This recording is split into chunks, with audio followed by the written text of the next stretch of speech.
Dari tanah laut, kita ke Kabupaten Tanah Bumbu. Dalam rangka meningkatkan pendapatan asli daerah (PAD), baik pemerintah Provinsi Kalimantan Selatan maupun Kabupaten Tanah Bumbu, 55 perusahaan yang beroperasi di bumi bersujud diundang untuk diberikan edukasi dan sosialisasi terkait peraturan tentang kewajiban bayar pajak air permukaan.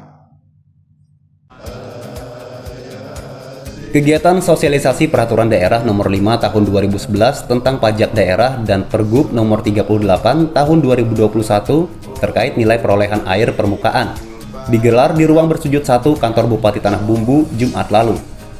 Hadir Bupati Zairul Azhar dan perwakilan Pemprov diinisiasi Wakil Ketua Komisi 2 DPRD Kalsel Muhammad Yani Helmi. Sebanyak 55 perusahaan yang beroperasi di bumi bersujud diundang untuk memahami kewajiban mereka membayar pajak daerah sesuai peraturan yang berlaku.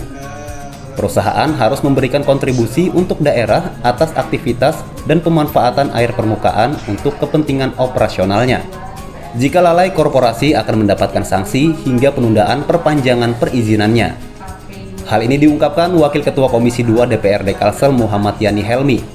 Menurutnya potensi pajak dari sektor ini sangat besar, dan jika sumber penghasilan ini bisa dimaksimalkan, dapat menjadi sumber pendapatan baru bagi daerah, yang dapat digunakan untuk pembangunan Banua.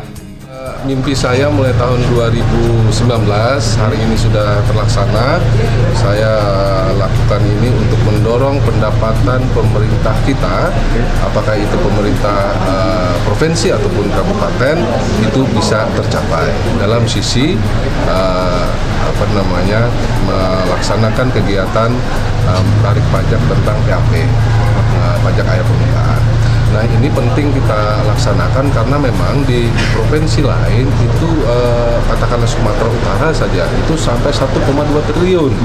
Nah, siapa sih tidak yang inginkan PAD-nya meningkat sedemikian rupa? Kalimantan Selatan bisa, ya harus bisa dong.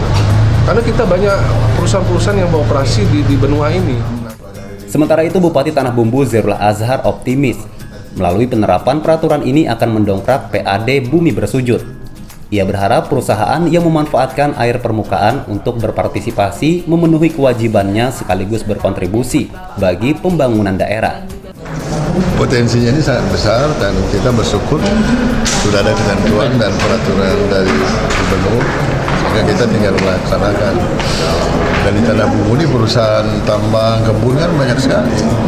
Nah, sehingga dan tadi yang saya sampaikan, Tanah Bumbu sendiri kita baru dibandingkan transfer pusat dengan kesiapan daerah cuma 10% ya 11% lah.